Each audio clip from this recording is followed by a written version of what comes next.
Where do you begin? Where do you begin to define and encompass the delicate intricacies and unfathomable inner workings of a bunch of sportsmen unlike any other?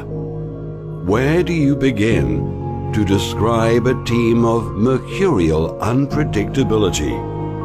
There's just something about the Pakistan cricket team. The 1954 babes of cricket who upstaged England to firmly put Pakistan on the cricketing map. He's run out and Pakistan have won. A wondrous cricketing romance began. This was the time of the suave, the debonair, the time of silk scarves and brill cream. Led by Abdul Hafiz Kardar, the skipper, the father of Pakistan cricket. In Fazl Mahmood's oval heroics, Pakistan had found its hero. Over time, there would be others who would take up this mantle. Hanif Muhammad, the Little Master, he of 337 of the most obdurate runs, the wall that would not let up. There were victories, there were defeats, and as time went by, Pakistan carved out its own unique identity into the cricketing fraternity unlike any other. There were mavericks, and there were those who revived a dying art. There were those of the silky wrists and the studious game. There was a street fighter who showed that Pakistan was no longer afraid of being brave, and a six that was stamped into the nation's psyche forever.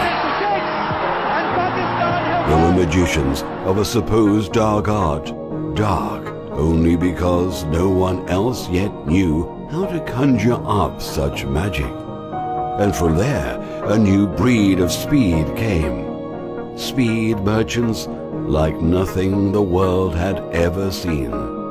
There was a leader, a captain, who made Pakistan believe they could conquer it all. And they did. The cornered tigers roared. Pakistan win the World Cup. They were champions, and they ruled the world. There were new heroes. There were wolves who hunted in packs, kings of swings and toe crushers. The Burewala Express would not let anything stand in its way. There were small wrists blazing records. There was a wall to steady it all. There was magic and guile. There was a whirlwind that shook everything. Madness would have a new max. And there was a lightning bolt. The long line of fast bowlers had reached its crescendo in speed. A new sheriff was in town. There was lazy elegance, and there was brute force. There were sad, dark times, and yet there was strength within. There was exile, millions of eyes set upon barren arenas, yet there was strength again. There was resolve, there was sheer class and power of will. That he was not the chosen one would not stop him. And again from the ashes they would rise. Pakistan cricket would surge again and once again conquer the world. Big game, it's a leg by, who cares? Pakistan win this 2020 World Cup. There was belief, there was redemption. There was a magician, a caster of enchantment.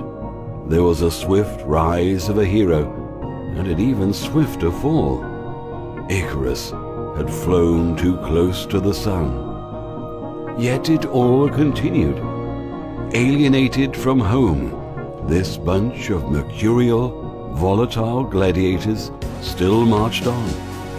There was the sage, a steady calm. There were vertigo-inducing highs and damning lows. Every bit like what Pakistan cricket is supposed to be. Yet it still goes on. This Pakistan team of the unpredictables, one step maddening, one step conquering. in all their glory and in all their frailty.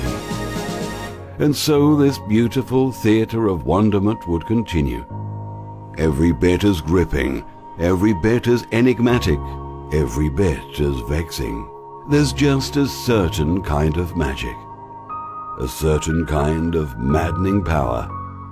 There's just something special about the Pakistan cricket team. Where do you begin to define the undefinables?